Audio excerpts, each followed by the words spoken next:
Hello everyone, how are you all? I hope you are all good. So students, in this video we will be discussing important current affairs for 13th of November. The session will be quite interesting and important students, so stay tuned with us till the end. In this video students, we are talking about Shivraj Singh Chauhan, who has launched Watershed Mahotsav in Guntur, Andhra Pradesh. Then JSW Energy, they have commissioned India's largest green hydrogen plant in Karnataka. And NSO, that is, they have recently released India's unemployment rate, which declined to 5.2% in the second quarter of FY26. And then we are talking about an MOU, correct, that will strengthen the evidence-based healthcare decision making. All these things and many more will be discussed in this video, students. So it is quite beneficial for all the students who are preparing for the competitive exams. Welcome to Affairs Cloud. My name is Vikas Rana. We are one-stop solution for current affairs. You can find Crack Current Affairs course on our application exclusively for current affairs, where you will get daily, weekly, monthly content on regular basis. Use the code VIKAS10 and get 10% additional discount while purchasing the course. Also students, follow us on Telegram and Instagram. The link for the same are mentioned in our description. This video has both English and Hindi. The first part is English and second part is Hindi. Timestamps are mentioned in the description below.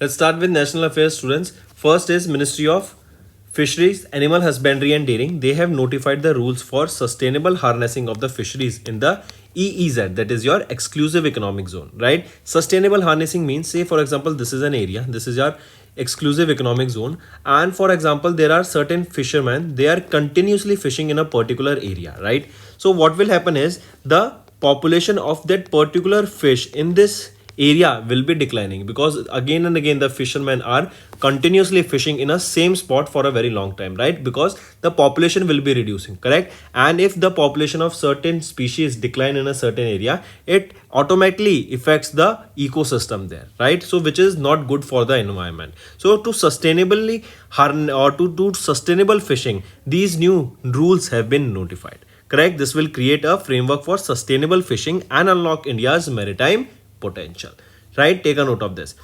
Here, the sustainable harnessing of fisheries in the exclusive economic zone rules notified under the Territorial Waters, Continental Shelf, Exclusive Economic Zone and Other Maritime Zones Act came into force on 4th of November.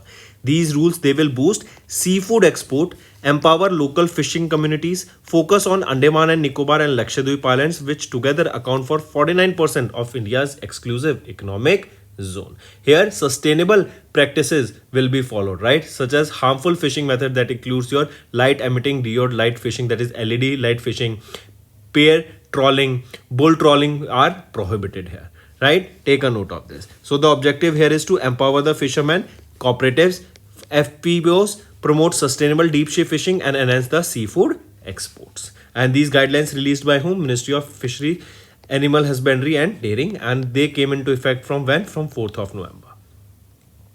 Moving on. Next is Shivraj Singh Chauhan, students, has launched the Watershed Mahotsav. What is this Watershed Mahotsav basically? This was launched, first of all, remember, in Guntur in Andhra Pradesh, right? And it is a community-led water rejuvenation, soil health enhancement and sustainable rural transformation celebration, right? Take a note of this. If we talk about this here, this Shivraj Singh Chauhan, who is he? He is our Union Minister of Rural Development. Take a note of this. Here some initiatives were launched, such as your Digital Bhumi Pujan, correct? He conducted the digital groundbreaking for new watershed works. Then Project Lokarpan, right? This was launched here. Mission launch here was then that Mission Watershed Punarathan, introduced to rejuvenate the degraded landscapes through participatory planning. And award facilitation, that is your Watershed Jan Bhagidari Cup 2025 was honored for the water conservation efforts. So these are certain projects that were launched here, correct? Take a note of this. Launched where? In Guntur, Andhra Pradesh, right? And this Watershed Mahotsav, this question can be asked, that who launched this Watershed Mahotsav? Launched by Shivraj Singh Chauhan in Guntur, Andhra Pradesh. Another question that can be asked is that which is the responsible ministry here? It is the Ministry of Rural Development, correct, students? Next, one more project here, you remember, it is your Vengalapalam Tank Rejuvenation Project, right? It is Vengalapalam Tank Rejuvenation Project, right? So Watershed Mahotsav and Vengalapalam Tank Rejuvenation Project. If talked about their responsible ministry, it is your Ministry of Rural Development. Next is JSW Energy. They have commissioned India's largest green hydrogen plant in Karnataka. This green hydrogen, student, why it is important? Because on its burning, the residue or the on the burning of the output of this fuel is hydrogen. Oh, sorry, it is water in the form of vapors, right? So it is a clean thing, right? It is not emitting carbon. It is not emitting any carbon dioxide or carbon monoxide on its burning. So this is considered a green fuel, and you will be seeing more than electric vehicle. You will be seeing green hydrogen revolution in the coming future, right? So JSW Energy, they commissioned India's largest green hydrogen plant in Karnataka. This new facility will be at Vijayanagar, and it was established under the National Green Hydrogen Mission, and it is Production Linked Incentive Scheme Tranche 1. What is this PLI scheme? PLI scheme means here if a certain desired production levels are achieved, then the company that is manufacturing it, they will be getting incentives. They will be getting subsidies here. Next, here you can see this is under National Green Hydrogen 1 mission at Vijayanagar, Karnataka. And here the target is to generate 330 gigawatt generation capacity and 40 gigawatt hour energy storage by FY30. Next, it is NSO, National Statistics Office, right? They have recently released the India's unemployment rate, which states it has declined. That is, the unemployment rate has declined to 5.2% in the second quarter of FY26. Take a note of this, right? If we talk about the unemployment rate in rural areas, it decreased to 4.4% in FY26 in the second quarter. If we talk about Uttarakhand here, remember Uttarakhand registered highest unemployment rate at 8.9%. Take a note of this. Whereas if we talk about the urban areas here, it decreased to, or it basically the unemployment rate in urban areas increased to 6.9%. Right? And one more thing, apart from Uttarakhand that is at 8.9%, Andhra Pradesh is at 8.2%, whereas Kerala is at 8%. Right? Next is NHA, National Highway Authority of, or National Health Authority of India. Right? They have renewed the MOU with DHR and ICMR to strengthen the evidence-based healthcare decision making. I repeat, National Health Authority, it has renewed their MOU with the Department of Health Research and the Indian Council of Medical Research to strengthen evidence-based healthcare delivery in India. Right? What does this mean is this will optimize the healthcare resources. Right? Better partnership will be done here. You will be seeing digital tools, digital healthcare tools will be utilized here. AI will be used for diagnostic purposes, right? Which will ensure affordability, efficiency and sustainability in Ayushman Bharat digital mission. Correct? Take a note of this. So this MOU has been recently renewed. Next is, here you can see the renewed partnership aims to enhance decision making and optimize healthcare resources under Ayushman Bharat Pradhan Mantri Jan Arogya Yojana and Ayushman Bharat Digital Mission. Here you will be seeing the partnership will be focusing on optimizing the healthcare cost, because we are seeing that the healthcare inflation in India is close to 10%, more than 10% actually, right? And it is very difficult for the families without insurances to sustain any medical burden. Moving on, next is Collins Aerospace. They have inaugurated a $100 million manufacturing facility in Bengaluru, Karnataka. I repeat, aerospace and defense major Collins Aerospace, a subsidiary of USA-based RTX Corporation, they have announced the opening of their new operation center at Karnataka Industrial Development Board Aerospace Park in Bengaluru, Karnataka, with a planned investment of $100 million. Right? Take a note of this. Here you will be seeing aircraft seats will be produced, cargo systems, sensors, communication, navigation systems, water solutions, evacuation slides, all of them will be manufactured here, produced here. Next is Nirmala Sitharaman ma'am, our finance minister, has inaugurated India's first modern river ferry terminal in Guwahati, Assam. I repeat, Nirmala Sitharaman ma'am inaugurated Guwahati Gateway Terminal Jetty, that is India's first modern river ferry terminal built on the banks of Brahmaputra River during her 2-day visit to the state.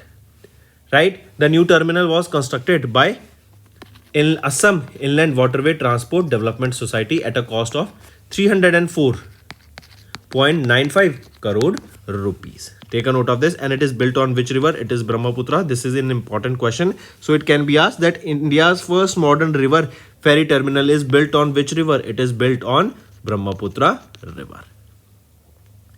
Next is MEITY, that is your Ministry of Electronics and Information Technology Secretary S. Krishnan has inaugurated Cyber Bharat Setu workforce in workshop in Tripura. So where has been this Cyber Bharat Setu workshop inaugurated? It has been inaugurated in Agartala, Tripura. This will be creating awareness about cyber awareness, readiness and response capabilities. This workshop is held from 11th to 12th of November and was organized by the Directorate of Information Technology with Indian Computer Emergency Response Team of MEITY. Right, students, take a note of where this was in Agartala, Tripura from 11th to 12th of November, and it is your national cyber security exercise, that is Cyber Bharat Setu, bridging states, securing Bharat.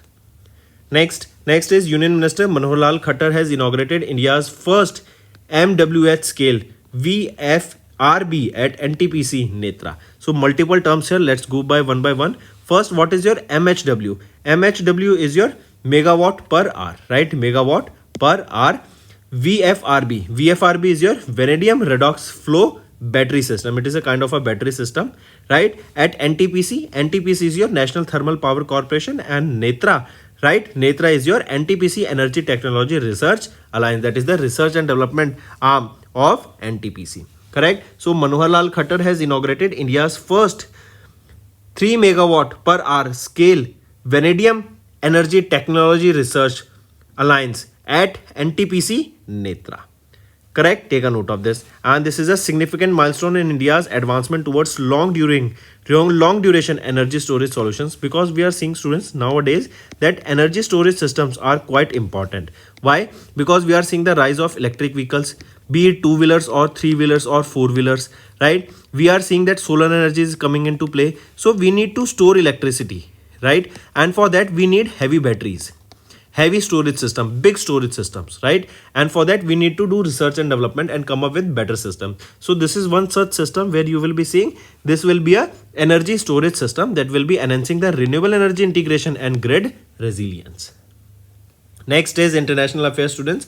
President Draupadi Murmu ma'am visited to Angola from 8th to 11th of November. As you can see here in the picture here, right? This was a official 4-day visit to Angola from 8th to 11th of November at the invitation of Angolian presidents, as you can see him in the picture. And this marks the 40th anniversary of diplomatic relation between India and Angola that was established in 1985. Here, bilateral meeting was held that is focusing on political, economic, defense, cultural cooperation between the two nations. Moving on, students. Next, one more thing here that I need you to all to remember is that India during this visit has proposed a line of credit of $200 million to Angola, right? And this amount of money will be utilized on energy projects and defense related projects. Next is India and Vietnam. They together conducted an exercise by the name WinBEX that began in Hanoi, Vietnam, right? So the name of the exercise is WinBEX, correct? And it is held where? Between India and Vietnam. It began on 11th of November at the National Military Training Center in Hanoi, Vietnam. This is an 18-day long exercise. The first edition was held in 2018 in Jabalpur, Madhya Pradesh, right? And now Indian Army and Vietnam People's Army took part in this exercise, and this is the 6th edition of this exercise, right? And take a note of this, very important. Next is banking and finance, students. RBI has recognized SRO or Self-Regulated Payment System Operators Association as the self-regulatory organization for payment system operators in India. See, multiple terms here. First of all, you need to understand, right, these self-regulatory organizations, what are these? So an SRO, self-regulated organization, is a non-governmental entity that will create and enforce industry-specific rules, standards and ethical guidelines for their members, often under the oversight of a government regulator. They function to maintain the industry order, protect consumers and promote professional conduct, right? So RBI recognized SRPA as an SRO for payment system operators. Directly remember this.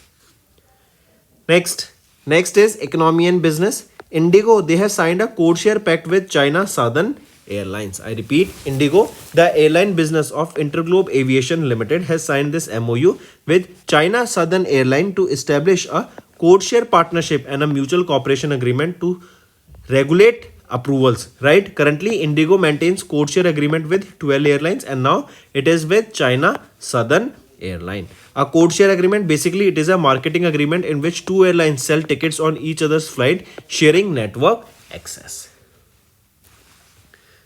Next is awards and recognition. Tamil Nadu's Kovalam Beach has retained the Blue Flag certification for the 5th consecutive year. Blue Flag certification is basically a certification in which you see that that particular beach is maintained properly. There are 33 parameters on which this blue flag certification is given, right? It is managed sustainability, healthcare facilities are there, safety is there, cleanliness, right? Basic needs are provided there, correct? So Tamil Nadu's Kovalam Beach has retained this blue flag certification for the 5th consecutive time.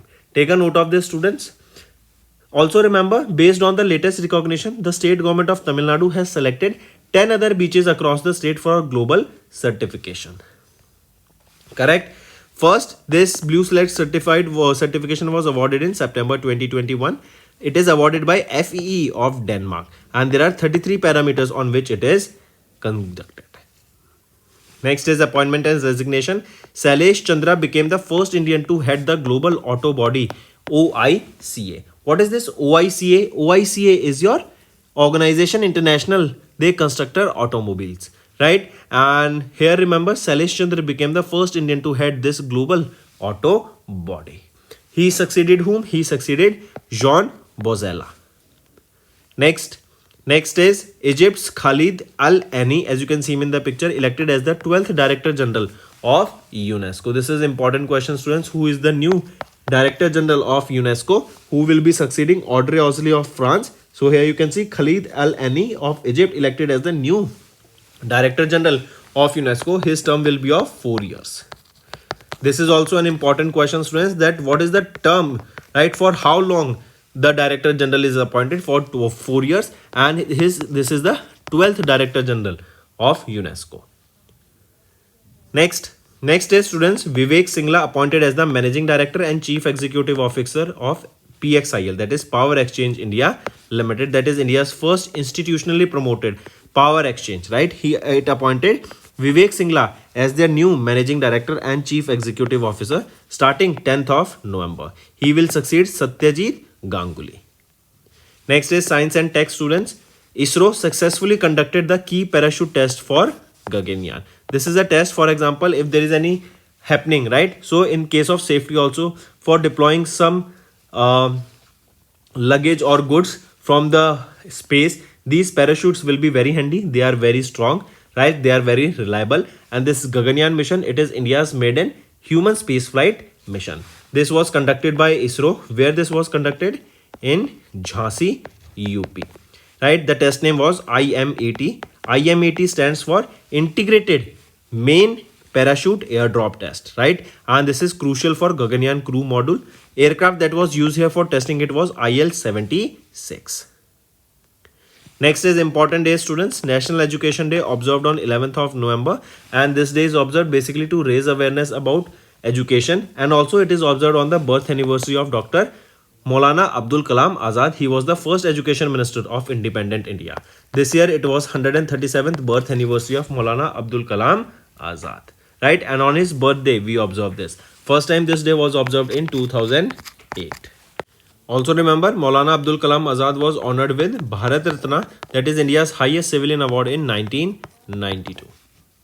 Next is World Quality Week observed from 10th to 14th of November, and this week is basically to raise awareness and celebrate the quality professionals, right? Also their yearly achievements and challenges. This will promote best practices in maintaining the quality of various goods and services worldwide, right? So it is observed from when to when? From 10th to 14th of November, World Quality Week. There is a theme here, that is quality, think differently. Generally, this day is observed in second week of the November month, and that is the reason we observe this in 10 to 14th of November in 2025. Moving on, students. Next part is your revision section that will be quite beneficial for you all. Also, students, if you find the today's session interesting and you have learned something, do hit the like button and also subscribe to us if you are new to our channel. These things will motivate me to make better content for you in the long run. Now, let's move to the revision part. AIM, that is Atal Innovation Mission, it is of Niti Aayog. They have signed a statement of intent SOI with whom it was signed with Digital India Bhashini division, and it is to foster vernacular innovation and enhance the Indian language inclusivity in the innovation ecosystem. Right, take a note of this. This will focus on the strategies to integrate Indian language technology into Atal Innovation Mission nationwide program. This is the content from the World Intellectual Property Organization Academy on the intellectual property rights will be translated into the multiple Indian languages. If you remember Bhashini, what is this? What is the basic aim of this Bhashini initiative? Right, it is a large language model company. What they are doing is they are providing multilingual support because India has a large language base, right? So they are providing multilingual support here so that large languages, multiple languages can be catered. Next, identify the telecom company that collaborated with global tech giants Ericsson India, Qualcomm Technologies, Cisco Systems, and Nokia Solutions in August to drive digital transformation and strengthen the skilling ecosystem in India. So, identify the telecom company. It is Bharat Sanchar Nigam Limited, that is BSNL. Right? MOU is important here, so take a note of this.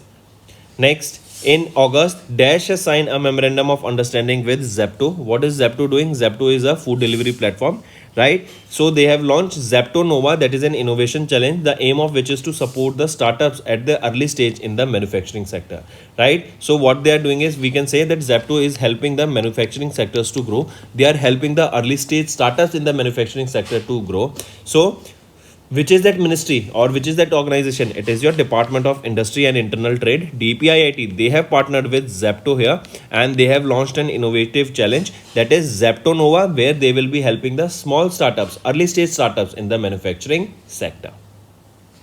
Next, identify the research center that has signed an MOU in August with NLC India Limited for the extraction of rare earth materials or rare earth elements from fly ash. So the fly ash, right, it is basically when we burn something, then with the help of those fly ash, they will be recycled, right? They will be treated properly and important materials, important minerals, important elements will be taken out from them, right? This fly ash, basically it is the byproduct of the thermal power generation. When you are burning coal, the gases that are released, that is your fly ash, right? So from them, we will be extracting the rare earth materials. So identify the research center that has signed this MOU with NLC India Limited. Which is that research institution? It is Baba Atomic Research Center, BARC. It is located where? It is located in Maharashtra. Next, mention the institute with which UIDAI, they have signed a 5-year umbrella agreement in August to collaborate on research and development for bolstering the security and reliability of Aadhaar. It is ISI, Indian Statistical Institute, ISI, right? Take a note of this. So mention that institute. ISI is the institute with which UIDAI, they have signed a 5-year umbrella agreement, and focus here will be on boosting research and development for the security and reliability of the Aadhaar card. Aadhaar card, it is a 12-digit number which is unique for every individual. This was launched in 2009 by the government of India. Next, mention the organization that signed a 3-year memorandum of understanding with My Bharat under the Department of Youth Affairs in August to promote youth leadership development in India.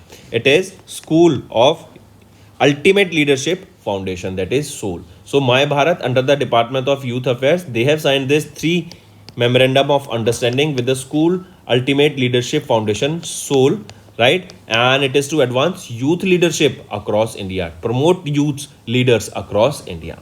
The collaboration aims to develop 1 lakh youth leaders that are between the age of 18 to 29 years of age nationwide, where they will be skilled in the governance, public policy, entrepreneurship, digital literacy, financial literacy, and many more.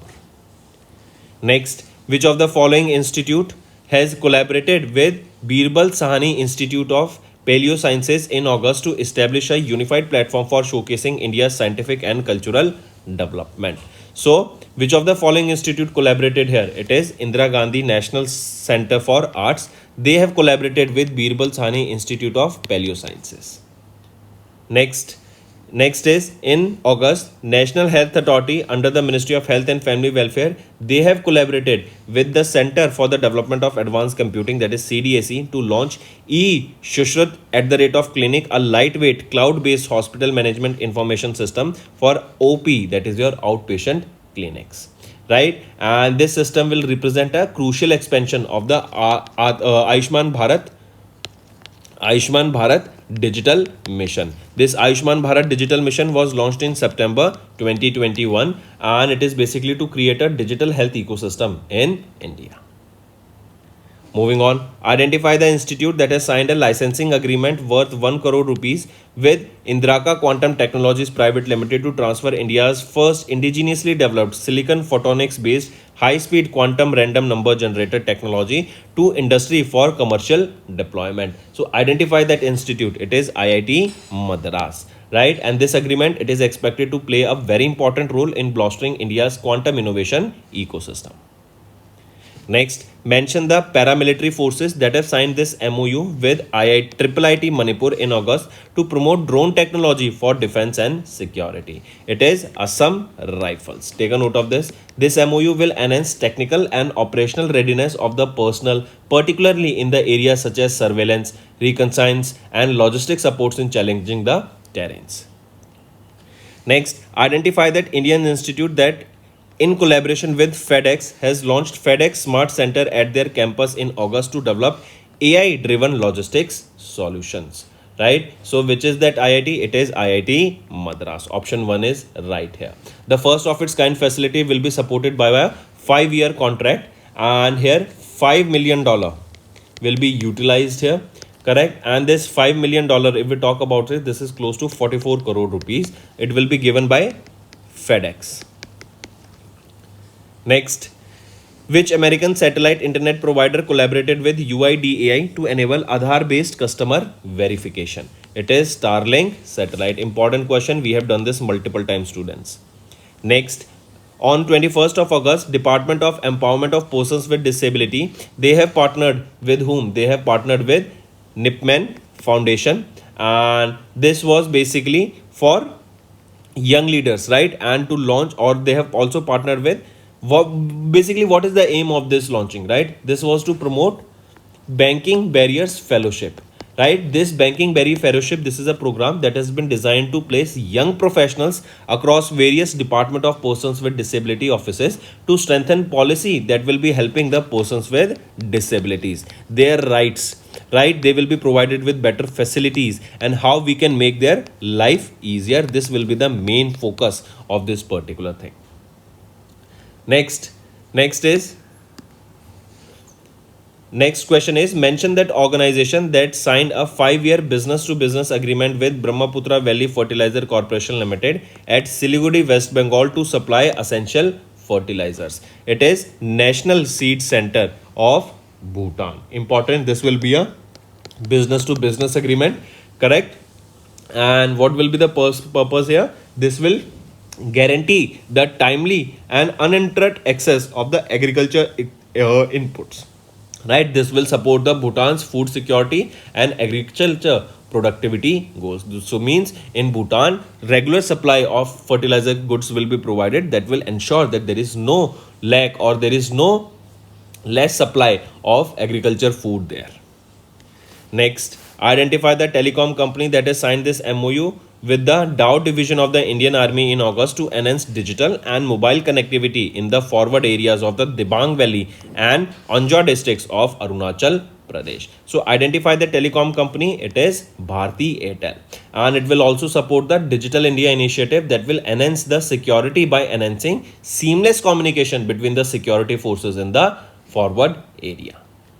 Next, which organization has recently partnered with the Department of Post correct, and it is to enable citizens in rural and semi-urban areas to invest in mutual funds through India Post during the 30th Foundation Day celebration in Maharashtra. So what is the main aim here? To promote investing in mutual funds, right? More and more investors should come here and invest in mutual funds. For this, which is that organization that has partnered with the Department of Post? It is your Association of Mutual Funds in India, that is AMFI.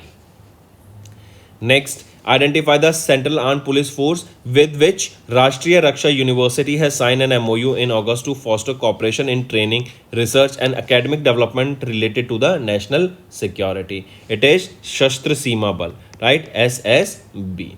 This partnership will provide the trainees of the Shastra Seema Bal with exposure to cutting edge academic and professional modules and enhance their preparedness to meet the evolving challenges of the internal security, border management and law enforcement. Next, Department of Food and Public Distribution under the Ministry of Consumer Affairs, Food and Public Distribution, they have signed a letter of intent. It was signed with whom? It was signed with the United Nations Development Program. I correct, not this. It is with United Nations Water Food Program. This MOU was signed, and this is basically to strengthen the cooperation in addressing the global hunger. Global hunger. This initiative, right, and it is under your Vasudev Kutumbakam, the world is one family, correct. Also, the agreement here foresees a supply of almost 2 lakh metric tons of rice, right, in the areas for the next 5 years where global humanitarian aid is required. So India will be supplying this 2 million tons of rice. Next, with which organization has launched India's first learning accelerator in August in collaboration with Indian Institute of Technology Madras, aimed at empowering the educators and students with AI tools and trainings? It is OpenAI, right? I repeat, OpenAI, right? An AI organization launched India's first learning accelerator in collaboration with IIT Madras. Right, students? So take a note of this. It is OpenAI. Who is the Chief Executive Officer of OpenAI? Sam Altman. Right? Next. Okay, one more thing here. Remember, OpenAI, they have also committed 500,000 US dollar, approximately 4.5 crore rupees, to IIT Madras to conduct long-term research on the influence of AI on teaching practices, lecturing outcomes, right, and also cognition. Next, identify the organization with which the Department of Ex-Servicemen Welfare has signed a memorandum of understanding to improve the delivery of pension, healthcare, resettlement and welfare services for over 63 lakh military veterans and their dependents. So identify that organization. It is Quality Council of India. Next, mention the forum that collaborated with India AI Mission under the Ministry of Electronics and Information Technology to launch India AI in Action podcast series in August, aimed at highlighting AI-driven solutions by the Indian startups. Right? So this will be a podcast, right? It will be a series of multiple videos where two individuals will be sitting together, right? And they will be talking. This is a podcast where they will be talking about the use of AI in various industries, the challenges that AI will be bringing, and also how it will be beneficial in today's sector in various sectors, or in today's generation in various sectors. So mention that forum that collaborated with India AI Mission under Ministry of Electronics and Information and Technology to launch this India AI in Action podcast. It is your Startup Policy Forum. Next, Satcom Industry Association India, they have signed a memorandum of understanding with whom? It was with Electronics Industry Association of the Philippines, and it is to deepen the cooperation in electronics, space and satellite communication technologies. Next is HCL Technologies Limited in collaboration with Pearson India and MEITI Startup Hub. They have launched Arise for You, right? This is an innovation and entrepreneurship challenge with an aim to promote entrepreneurial spirit among the dash of India. It was among the youth of India. Take a note of this, important. The aim is to promote the entrepreneurial spirit amongst the youth in India. Where did Google has announced to establish 1 gigawatt of data center and its supporting infrastructure worth $6 billion in India, becoming the first such data center in India. It will be in Visakhapatnam, Andhra Pradesh, and it is considered to be the Asia's largest data center. Next, In August, Dash successfully completed the issuance of unlisted non-convertible debentures in India's airport sector, raising the total to 9,000 crore rupees. It is Bangalore International Airport Limited. The funds raised through the issuance of the non-convertible debentures will be used to refinance the existing debt and support the future infrastructure expansion. And here, a total of 9,000 crore rupees has been raised. Next, identify the organization that signed a memorandum of understanding with Indian Association of Gold Excellence and Standards to implement a robust accreditation framework for value chain partners in the gold industry. So, identify that organization. It is ICAI, in the Institute of Chartered Accountants of India. And here, this is to implement a robust accreditation framework for the value chain partners in the gold industry, which currently includes an estimated of 6 lakh partners across India. Next, the Indian Business Confidence Index has surged to what? It surged to 149.4 in the first quarter of FY26 according to the Business Expectation Survey released by the National Council of Applied Economic Research in the August 2025. Next, mention the company that signed a memorandum of understanding with Federation of Indian Export Organization to enhance e-commerce export potential of MSMEs in India. It is Amazon India. This collaboration will establish a dedicated e-commerce export task force to create a policy and infrastructure roadmap that will enable the seller readiness and increase awareness about e-commerce export opportunities. Next, what is the real GDP growth projection for India for calendar year 25 as announced by Goldman Sachs Group's Incorporation in August 2025? So it is projected to grow by 6.5%. Earlier, or one more thing, for calendar year 26, it is projection is 6.4%. Next is our homework question, students. First question is, who has been appointed chair of WIPO Advisory Board? Second question, IBM partnered with which company to expand their cloud services in multi-regions in India? Third question, recently, which exercise was hosted by Indian Navy recently along with Indonesian Navy? Fourth question, which edition of Khelo India University Games were held recently and the location where they were held? Fifth question, who was recently awarded or who has won the MLS Golden Boot Award? So name, these are the 5 homework questions, students, and I need to see maximum participation from all the students watching this video. Hello everyone, कैसे हैं आप सब? I hope आप सब अच्छे होंगे। तो दोस्तों, आज की वीडियो में हम 13 नवंबर के इंपॉर्टेंट करंट अफेयर्स डिस्कस करेंगे। आज की वीडियो में हम बात कर रहे हैं शिवराज सिंह चौहान जी की, इनके द्वारा वाटरशेड महोत्सव को लॉन्च किया गया गुंटूर आंध्र प्रदेश में। देन हम बात करेंगे इंडिया के लार्जेस्ट ग्रीन हाइड्रोजन प्लांट की। देन अनएम्प्लॉयमेंट रेट अभी रिलीज किया गया नेशनल स्टैटिस्टिक्स ऑफिस के द्वारा, उसको डिस्कस करेंगे। एंड एक एमओयू डिस्कस करेंगे जहां पे हेल्थ केयर डिसीजन मेकिंग को एविडेंस बेस्ड बनाने की बात की गई, राइट। इसके ऊपर एआई को यूज करते हुए हम कैसे इस सेक्टर को और स्ट्रॉन्ग कर सकते हैं उसके ऊपर बात की गई। तो इन सभी चीजों को डिटेल में डिस्कस करेंगे स्टूडेंट्स, एंड तक बने रहिएगा। Welcome to Affairs Cloud. My name is Vikas Rana.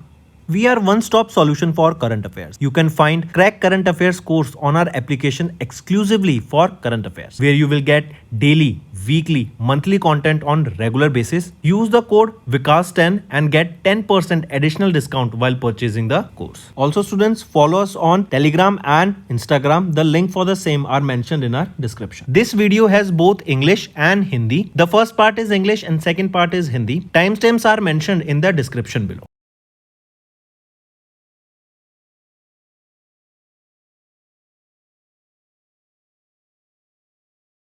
Start करते हैं नेशनल अफेयर्स से स्टूडेंट्स। सबसे पहले ministry of fishering, animal husbandry and dairying, इनके द्वारा सस्टेनेबल हार्नेसिंग ऑफ फिशरीज के रूल्स आए हैं एक्सक्लूसिव इकोनॉमिक जोन में। देखो स्टूडेंट्स, एक चीज समझो, जैसे मान लो ये एक्सक्लूसिव इकोनॉमिक जोन है एंड कई सारे फिशरमैन है यहाँ पर। अगर वो एक ही एरिया में बार बार फिशिंग करते रहेंगे तो जो इस एरिया में जो फिशेज हैं, जो इस फिश में यहाँ पे जो स्पीशीज है उसकी क्या होगी, पॉपुलेशन कम हो जाएगी, राइट, एंड वो थ्रेटन हो जाएगी। इससे क्या होगा, यहाँ का इकोसिस्टम बिगड़ जाएगा, करेक्ट। यहाँ पे अगर फिशेज ही खत्म हो गई तो इससे फिशरमैन को भी दिक्कत होगी, क्योंकि वो फिर फिशिंग नहीं कर पाएंगे, खाना नहीं जोड़ पाएंगे, राइट। यहाँ से इकोसिस्टम खराब होता हुआ दिखेगा। तो ऐसे में क्या होना चाहिए कि एक बड़े एरिया में एक सिंगल स्पॉट पर आप बार बार फिशिंग ना करो, आप जगह अपनी चेंज करते रहो। इससे क्या होगा, एक पर्टिकुलर एरिया की फिशेस को, जो वहां की स्पीशीज है, उसको फ्लरिश होने का भी मौका मिलेगा, राइट। तो ये कुछ एक एग्जांपल है कि सस्टेनेबल फिशिंग होनी चाहिए, right. And exclusive economic zone में सस्टेनेबल हार्नेसिंग ऑफ फिशरीज के लिए ये कुछ रूल्स लाए गए हैं, जहां पर हम देखेंगे न्यू टेक्नोलॉजी को यूज किया जाएगा, राइट। यहां पर हम देखेंगे जो फिशरमैन है उनको हेल्प किया जाएगा टू ग्रो, एंड जो हार्मफुल प्रैक्टिसेस यूज होती हैं जैसे LED, light fishing, pair trawling, bull trawling, इनको प्रोहिबिट किया गया है एंड अच्छे से तरीके से यहाँ पे फिशिंग करने के लिए प्रमोट किया जाएगा। इवन हम देखेंगे जो रूल्स हैं 4 नवंबर से लागू होते हुए देखेंगे, and specifically Andaman Nicobar islands and Lakshadweep islands के ऊपर यहाँ पे फोकस किया जाएगा, because they account for 49% of India's exclusive economic zone. चलिए नेक्स्ट पे आते हैं। नेक्स्ट है यूनियन मिनिस्टर शिवराज सिंह चौहान, इन्होंने वाटरशेड महोत्सव को अभी लॉन्च किया।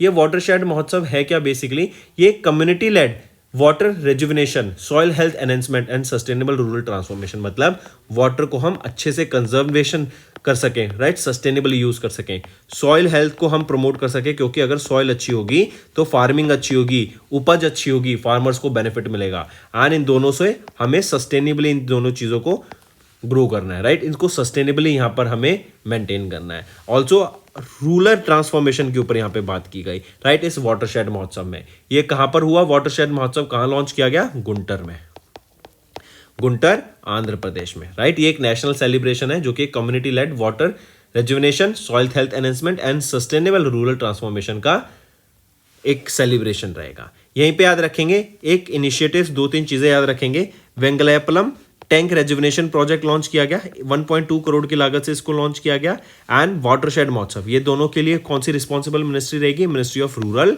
Development. Take a note of this, कहां पर, गुंटर आंध्र प्रदेश में, राइट। तो यहाँ पे भूमि पूजन हुई, प्रोजेक्ट लोकार्पण हुआ, राइट, मिशन को लॉन्च किया गया, यहाँ पे उसके ऊपर एफर्ट्स डाले गए, कंजर्वेशन के एफर्ट्स डाले गए, गाइडलाइंस बताई गई कि कैसे आगे ग्रो करना है, कैसे वाटर को कंजर्व करना है, राइट। ये सारी चीजें लोगों को अवेयर कराई गई।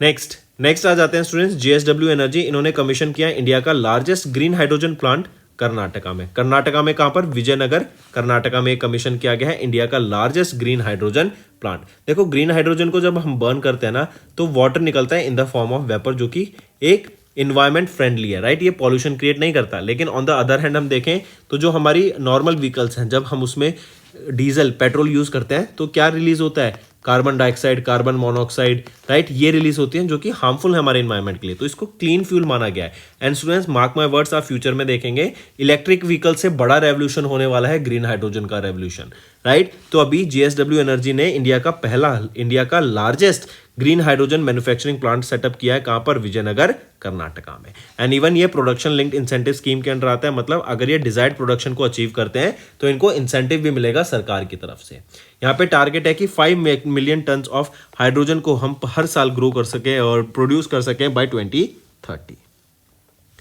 नेक्स्ट फिर बात करते हैं एनएसओ, नेशनल स्टैटिस्टिकल ऑफिस, ये ministry of statistics and programme implementation के अंडर आता है। इनके द्वारा इंडिया का अनएम्प्लॉयमेंट डाटा रिलीज किया गया, जो बताता है कि इंडिया का unemployment rate decline to 5.2% in the second quarter of FY26। यहीं पे अगर हम बात करें इंडिया के अनएम्प्लॉयमेंट रेट की, तो रूरल एरिया को अगर हम देखें, जो हम रूरल एरियाज में टारगेट करते हैं, तो जो अनएम्प्लॉयमेंट रेट है वो डिक्रीज हो गया to 4.4% in the second quarter of FY26।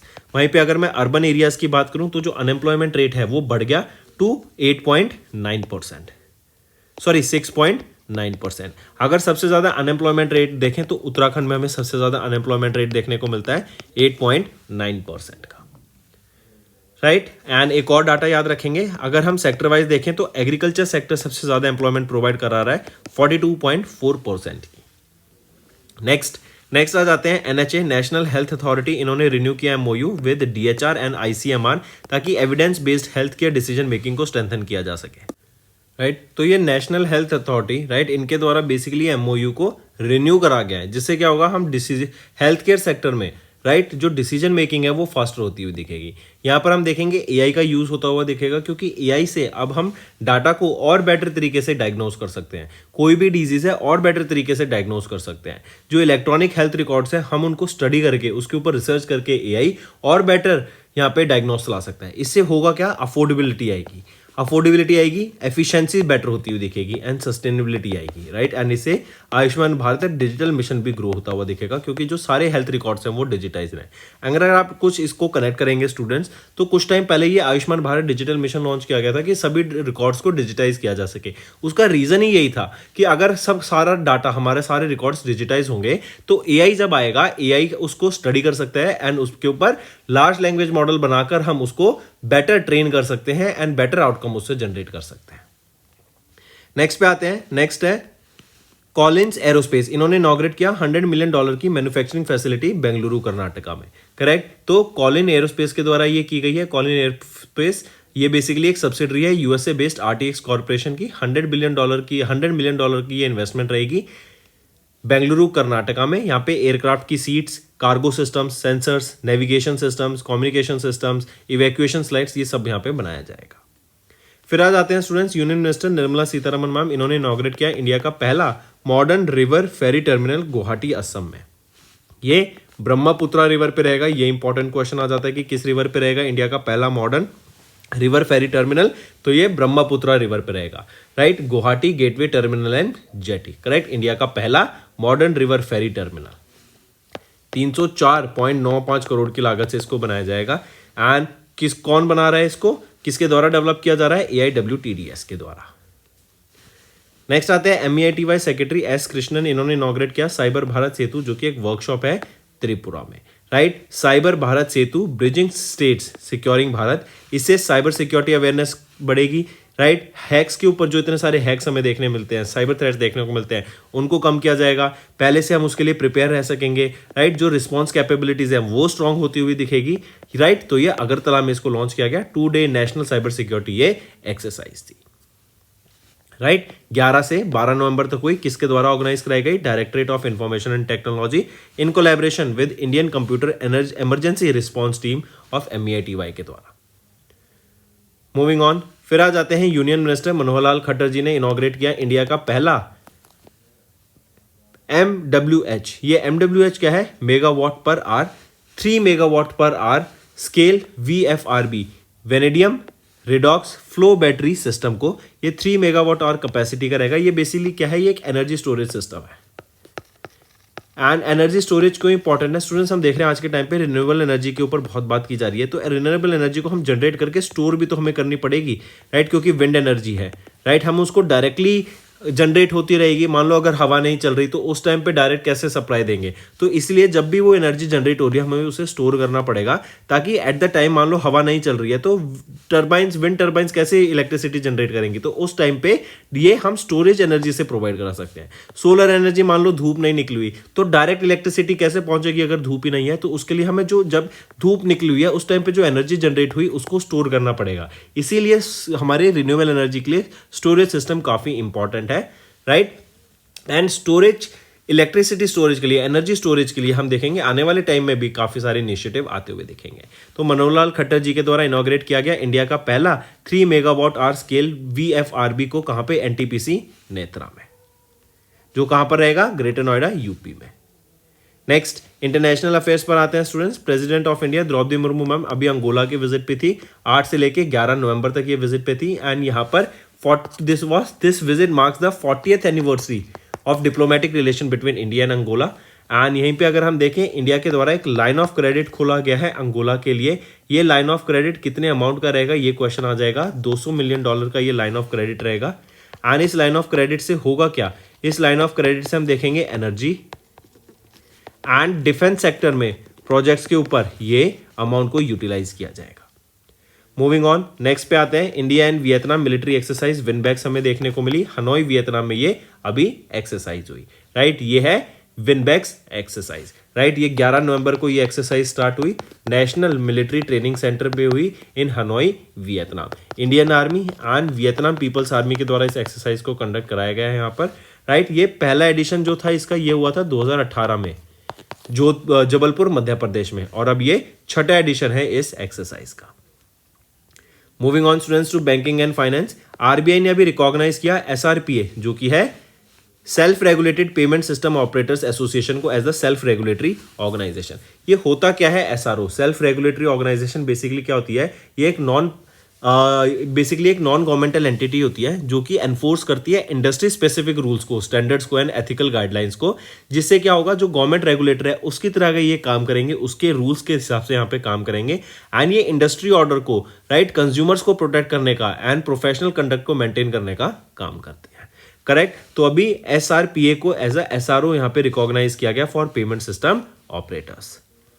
Moving on to economy and business students, IndiGo ने साइन किया है code share pact with China Southern Airlines. ऐसा ये 12 एयरलाइंस के साथ और कर चुके हैं। ये कोड शेयर एग्रीमेंट क्या होता है बेसिकली कि 2 एयरलाइंस अपनी टिकट्स को सेल कर सकती है on each others flight sharing network access, एक दूसरे का नेटवर्क एक्सेस को शेयर करके एक दूसरे की टिकट्स को यहाँ पे ये शेयर कर सकती है। एंड इंडिगो के द्वारा ये कोड शेयर पैक्ट साइन किया गया चाइना सदर्न एयरलाइंस के साथ एंड ये 12 और एयरलाइंस के साथ इंडिगो ने ऐसा कोड शेयर एग्रीमेंट साइन किया।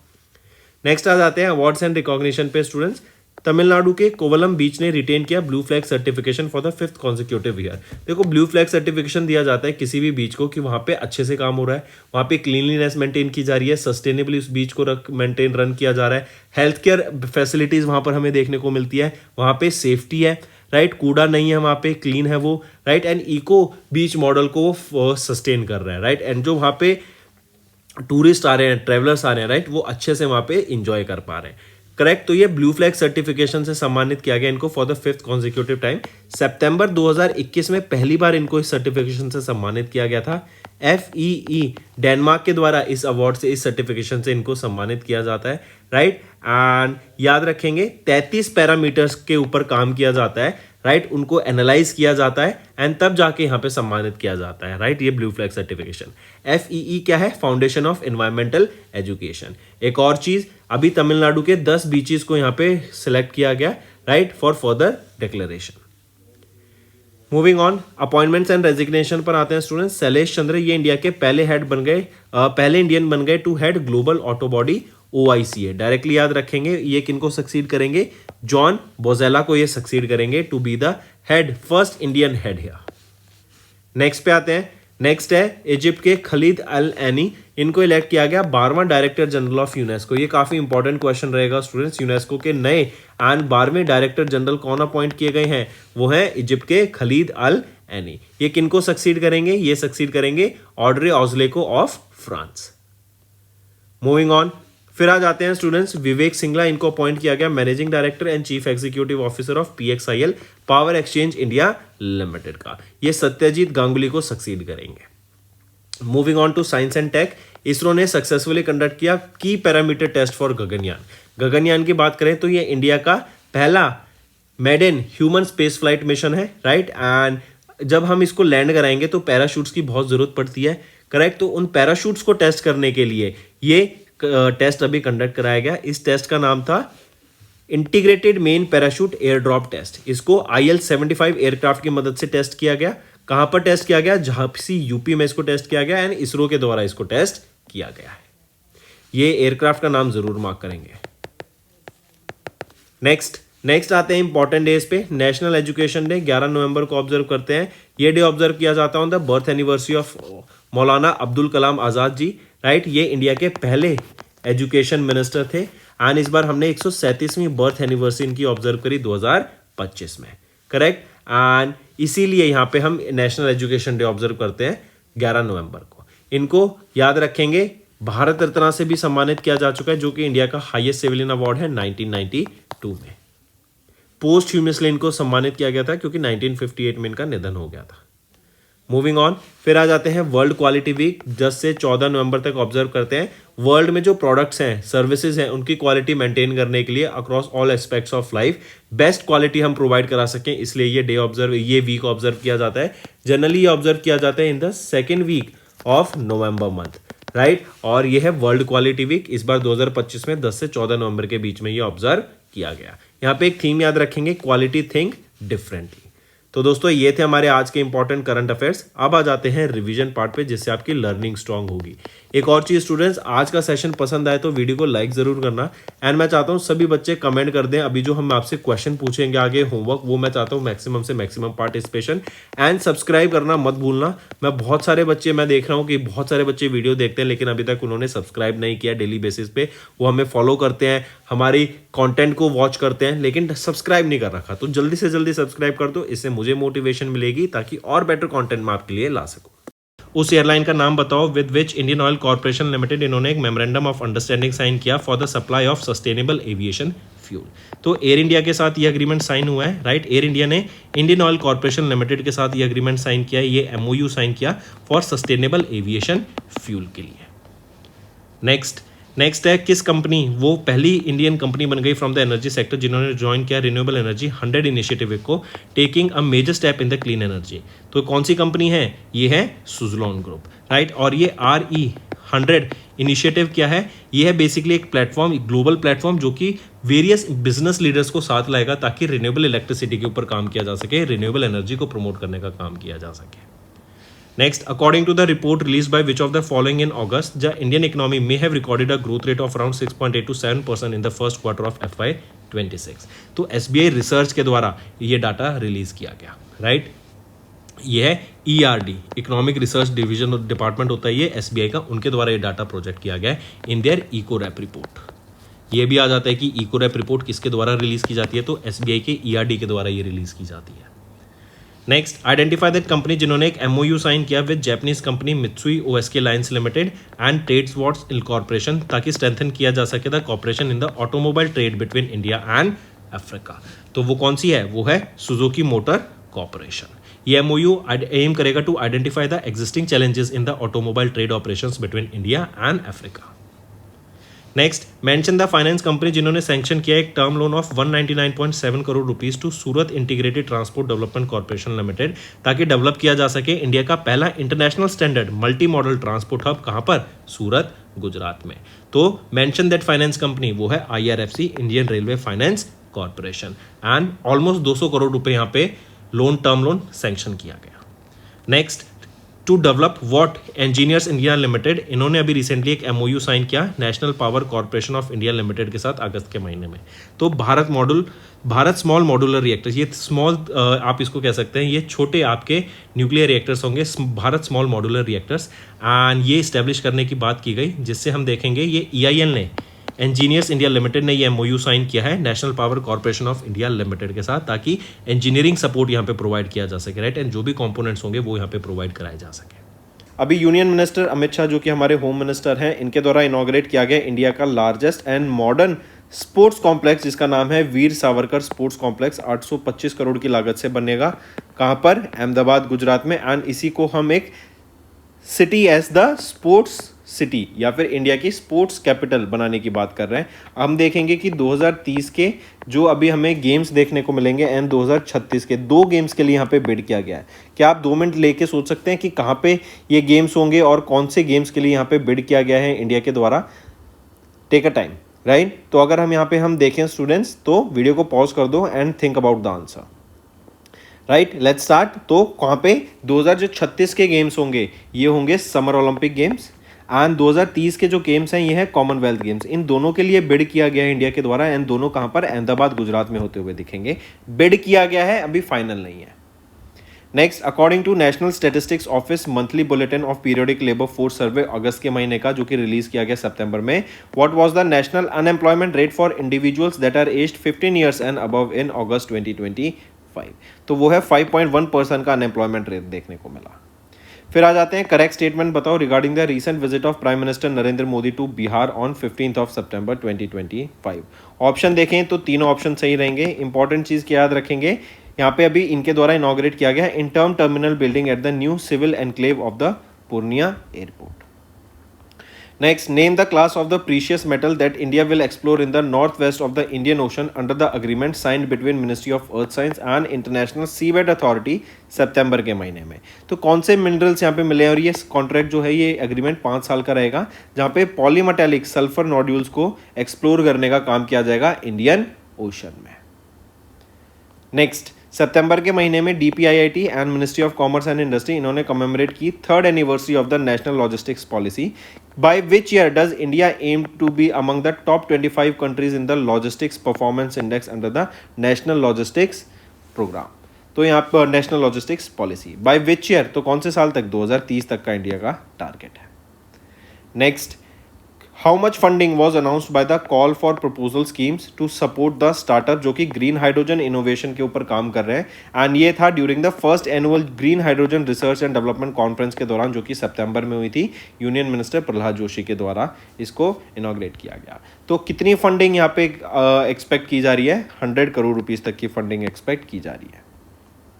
Next, identify the international organisation जिन्होंने गवर्नमेंट ऑफ इंडिया के साथ मिलकर एक MOU साइन किया ताकि international reference classification of occupation के ऊपर काम किया जा सके इन जिनेवा स्विट्जरलैंड, जिसका एम रहेगा कि हम यूथ को फैसिलिटेट कर सकें in availing global employment opportunities. उनकी स्किल्स के हिसाब से मल्टीपल कंट्रीज में जो जॉब्स अवेलेबल हैं उनको के लिए वो एलिजिबल हो सके, ये इनिशिएटिव रहेगा. राइट, कि वो अलग जगह के अपने स्किल्स को डोमिनेट कर सकें, अपने स्किल्स के अनुसार उनको जॉब अपॉर्चुनिटीज मिलती रहे. तो ये इंटरनेशनल लेबर ऑर्गेनाइजेशन के द्वारा इन्होंने गवर्नमेंट ऑफ इंडिया के साथ ये MOU साइन किया. Next, mark the correct statement regarding the recent visit of prime minister Narendra Modi to Madhya Pradesh in September. तो यहाँ पे अगर हम ऑप्शन देखें तो तीनों ऑप्शन बिल्कुल ही सही रहेंगे. स्वस्थ नारी सशक्त परिवार अभियान लॉन्च किया, देन सुमन सखी चैटबॉट लॉन्च किया यहाँ पर, एंड 8वां राष्ट्रीय पोषण माह यहाँ पे लॉन्च किया. नेक्स्ट, करेक्ट स्टेटमेंट बताओ regarding the recent visit of Mauritius prime minister to India. यहाँ पे देखें तो यहाँ पे भी आपके तीनों ऑप्शन बिल्कुल ही सही रहेंगे. Next, the ministry of fisheries animal husbandry and dairying इन्होंने अभी पार्टनर किया with which United Nation organisation के साथ सितंबर के महीने में, ताकि ब्लू पोर्ट इंफ्रास्ट्रक्चर को स्ट्रेंथन किया जा सके इंडिया में through technical cooperation programme framework. Right, तो इन्होंने किच UN के आर्म के साथ पार्टनर किया, यूनाइटेड नेशन के arm food and agriculture organisation के साथ इनका यहाँ पे पार्टिसिपेशन देखने को मिला. नेक्स्ट, वेयर डिड इंडिया ने होस्ट किया, कहाँ पर, second edition of the BIMSTEC young leaders summit 2025 की 9 से 11 सितंबर तक. तो कहाँ पे इंडिया ने होस्ट किया ये सेकेंड एडिशन, तो ये होस्ट किया गया गुवाहाटी, असम में. नेक्स्ट, उस मल्टीनेशनल टेक्नोलॉजी कंपनी का नाम बताओ जिन्होंने पार्टनर किया भारत जेन के साथ in September to advance Indic language AI models को इन इंडिया. तो वो है international business machines IBM. Next आ जाते हैं, सितंबर के महीने में यूनियन मिनिस्टर अश्विनी वैष्णव इन्होंने लॉन्च किए 8 नए foundational models under India AI for the upcoming India artificial intelligence impact summit 2026 की the 4th edition of the international AI symposium. Which of the following is not a part of these 8 projects. तो यहाँ पे Infosys AI lab इसका part नहीं है, बाकी सब इसका पार्ट देखने को मिलते हैं. नेक्स्ट आ जाते हैं, आइडेंटिफाई करो उस इंडियन इंस्टीट्यूट को जिन्होंने साइन किया एक स्ट्रेटेजिक कोलैबोरेशन सितंबर के महीने में with ministry of statistics and programme implementation along with NITI Aayog and Bhashini क्या है, ये मल्टीलिंगुअल सपोर्ट प्रोवाइड कराएगा यहाँ पे. करेक्ट, ताकि इंडिया में जो डाटा मॉनिटरिंग इवेल्युएशन AI की इकोसिस्टम है उसके ऊपर काम किया जा सके बढ़ चढ़ कर. तो IIM उदयपुर के द्वारा ये अग्रीमेंट हमें देखने को मिला इन ऑर्गेनाइजेशंस के साथ. नेक्स्ट, किस मिनिस्ट्री ने पार्टनर किया department of empowerment of persons with disabilities के साथ सितंबर के महीने में to launch integrative rehabilitation initiatives for the persons with disabilities. तुम बात करो, बताओ कौन सी मिनिस्ट्री रहेगी, वो है ministry of AYUSH. Next, correct statement बतानी है आपको recent visit of prime minister Narendra Modi to Gujarat. तो यहाँ पे देखें तो सिर्फ ऑप्शन B हमारा सही रहेगा. नेक्स्ट, करेक्ट स्टेटमेंट बताओ regarding initiatives launched by union minister for commerce and industry Piyush Goyal ji to mark 10th anniversary of make in India initiative in September. तो यहाँ पे अगर हम ऑप्शन देखें तो तीनों ऑप्शन बिल्कुल ही सही रहेंगे. Next, which of the following is not among the top 5 Indian cities या Indian states with the highest number of millionaires household in 2025 according to Mercedes-Benz Hurun India Wealth Report and Luxury Consumer Survey जो कि Hurun India के द्वारा release की गई. तो यहाँ पे which of the following is not among the top 5 में नहीं आती, वो वेस्ट बंगाल नहीं आती. टॉप पर है Maharashtra, then Delhi, then Tamil Nadu, then Karnataka and then Gujarat. Next, identify the ministry जिन्होंने साइन किए 5 MOUs with the national institute of rural development and panchayati raj and 4 state rural livelihood missions in September, ताकि स्ट्रेंथन किया जा सके इंटरवेंशंस अंडर दीनदयाल अंत्योदय योजना नेशनल रूरल लाइवलीहुड मिशन। तो कौन सी ministry रहेगी? वो है ministry of rural development. Next, name that Indian institute जिन्होंने MOU साइन किया वियतनाम नेशनल यूनिवर्सिटी के साथ सितंबर के महीने में to facilitate collaborative research, academic exchange and scientific development on the reciprocal basis. तो नेम दैट इंडियन इंस्टीट्यूट वो है IIT कानपुर। नेक्स्ट, सितंबर के महीने में the permanent delegation of India to UNESCO, इन्होंने अनाउंस किया that 7 Indian properties were added under the natural category in UNESCO's tentative list of the world heritage sites, which of the following is not among the 7 sites. तो इनमें से अगर हम देखें तो natural heritage of valley of flowers Uttarakhand इस 7 sites में included नहीं है। अब जो total number of Indian sites है यूनेस्को की लिस्ट में वो 69 है, 69 है। Next, what is the rank of India in the 18th addition of the global innovation index? तो इंडिया 38th पोजीशन पर आता है। वीपो के द्वारा इस इंडेक्स को रिलीज किया गया एंड स्विट्जरलैंड ने यहाँ पे सिक्योर करी for the first position. Next, where did the 9th edition of exercise Pacific Reach यहाँ पे हुई एंड यहाँ पे इंडियन नेवल शिप निस्तार का पार्टिसिपेशन देखने को मिला। ये भी इंपॉर्टेंट क्वेश्चन बनता है। तो ये एक्सरसाइज कहाँ पर हुई थी? सिंगापुर में हुई थी। 9th एडिशन है। Indian navy and royal navy of Singapore के बीच में ये एक्सरसाइज हुई और इंडिया की तरफ से INS निस्तार का पार्टिसिपेशन हमें देखने को मिला।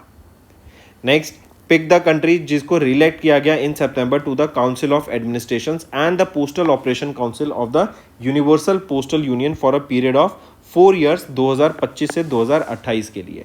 तो वो है हमारी कंट्री इंडिया। नेक्स्ट आ जाते हैं, करेक्ट स्टेटमेंट बताओ regarding the recent visit of union minister Piyush Goyal to UAE। तो यहाँ पे हम देखें तो तीनों ऑप्शन आपके बिल्कुल ही सही रहेंगे। नेक्स्ट आ जाते हैं, उस कंट्री का नाम बताओ दैट वाज रीइलेक्टेड और that was elected as a member of Interpol Asian committee for term 2025 से 29 के लिए ड्यूरिंग 25वीं एशियन रीजनल कॉन्फ्रेंस जो कि इंटरपोल ग्लोबल कॉम्प्लेक्स में हुई थी फॉर इनोवेशन, जो कि सिंगापुर में है। राइट, तो हमारी इंडिया को यहाँ पे रिलेक्ट कर लिया गया है इंटरपोल एशियन कमेटी में as a member. Next, the biological diversity of areas beyond national jurisdiction that is BBNJ agreement. Right, and यहाँ पे बेसिकली सिक्योर किए 60 ratification in September that will come into force. कब से लागू हो जाएंगे ये? तो जनवरी 2026 से 1 जनवरी 2026 से ये लागू होते हुए दिखेंगे।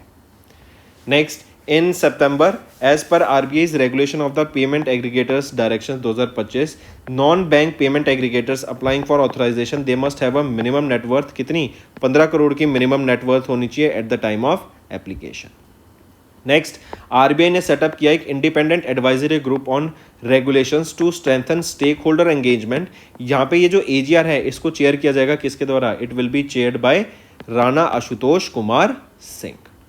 Next, mention the initiative of IRDAI of which it unveiled a website in September, marking a key step in developing India's digital public infrastructure for the insurance sector. तो ये है बीमा सुगम। Next, आइडेंटिफाई द कंपनी जिन्होंने launch किया, जिन्होंने AU small finance bank के साथ कोलैबोरेट किया एंड लॉन्च किया AU कॉस्मो क्रेडिट कार्ड, जो बिल्ड किया गया है रुपे नेटवर्क पे to cater the growing preference of UPI payments in India. तो वो है Kiwi. Next, choose the correct statement regarding multiple scheme framework जो कि अनाउंस किया गया PFRDA के द्वारा। तो यहाँ पे अगर हम ऑप्शंस में देखें तो तीनों ऑप्शंस आपके बिल्कुल ही सही रहेंगे। राइट, तीनों ऑप्शन सही रहेंगे। नेक्स्ट आ जाते हैं, उस कंपनी का नाम बताओ जिन्होंने एक MOU साइन किया हिंदुस्तान कॉपर लिमिटेड के साथ to collaborate on the exploration and development of critical minerals and strategic minerals जैसे कॉपर एंड एसोसिएटेड मिनरल्स। तो कौन सी ऑर्गेनाइजेशन रहेगी? ये है oil India limited OIL। Next, who will be conferred with the Dadasaheb Phalke Award for the year 2023 as announced by the Ministry of Information and Broadcasting in September? तो ये है Mohanlal Vishwanath Nair. Right, and ये 55वें recipient बने हैं Dada Saheb Phalke award के, जो कि India का हाईएस्ट सिनेमा ऑनर है एंड 2023 के लिए इनको यहाँ पे सम्मानित किया गया है। Next, mention the state that receive the best state award under Mera Resham Mera Abhiyan programme, जो कि एक फ्लैगशिप इनिशिएटिव है सेंट्रल सिल्क बोर्ड का, जो कि मिनिस्ट्री ऑफ टेक्सटाइल के अंडर आती है। तो कौन सी स्टेट इन्होंने रिसीव किया बेस्ट स्टेट अवार्ड? ये है Andhra Pradesh. Moving on, identify the organisation for which Asian appointments committee of the cabinet, इन्होंने अपॉइंट किया प्रवीण कुमार को as their director general in September. तो वो है Indo Tibetan border police, ITBP के जो अभी रिसेंटली डायरेक्टर जनरल अपॉइंट किए गए हैं प्रवीण कुमार रहेंगे। एंड CISF की अगर मैं बात करूं तो इनके डायरेक्टर जनरल कौन अपॉइंट किए गए हैं CISF के, वो हैं प्रवीर रंजन, राइट। ये डायरेक्टर जनरल अपॉइंट किए गए हैं CISF के। नेक्स्ट आ जाते हैं, identify the company which built the DSC A22 the third ship of the 5 ship diving support craft project, जो लॉन्च किया गया इंडियन नेवी के द्वारा सितंबर के महीने में एट टीटागढ़ कोलकाता। तो ये है Titagarh rail systems limited.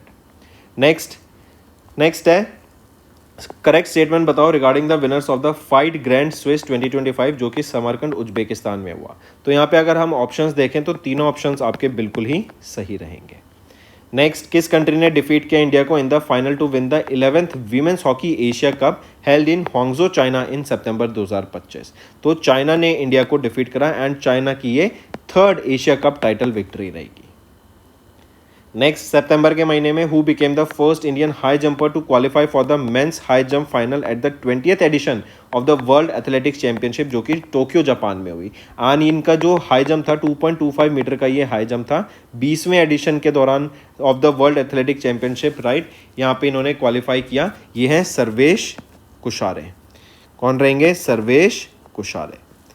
Next, किस कंपनी ने ऑफिशियली नेम किया गया as the new jersey sponsor of the Indian cricket teams का? तो अपोलो टायर्स यहाँ पे नए स्पॉन्सर बन गए हैं, 2027 तक ये रहेंगे। एंड इनसे पहले कौन था? वो थे ड्रीम 11। वो कंपनी अब बंद हो गई है, राइट। उन्होंने ऑपरेशंस बंद कर दिए। रीजन बीइंग जो इंडिया का बिल आया था, राइट, गेमिंग बिल के ऊपर जो रिस्ट्रिक्शंस इंडिया ने लगाई हैं उसके तहत ये बंद होती हुई दिखी। नेक्स्ट आ जाते हैं, किस टीम ने डिफीट किया साउथ जोन को to win the 62nd edition of the Duleep trophy 25-26 in the final held at the BCCI centre of excellence Bengaluru Karnataka. तो सेंट्रल जोन के द्वारा यहाँ पे जीता गया है, राइट। एंड सेंट्रल जोन ने किन को हराया? साउथ जोन को फाइनल में हराया। ये इनका 62nd एडिशन था।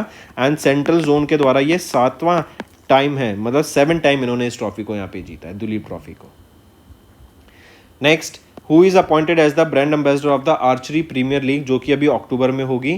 तो रामचरण जो कि काफ़ी फेमस एक्टर हैं, इनको अपॉइंट किया गया है brand ambassador of archery premier league. 2 से लेकर 12 अक्टूबर तक ये हमें देखने को मिलेगी।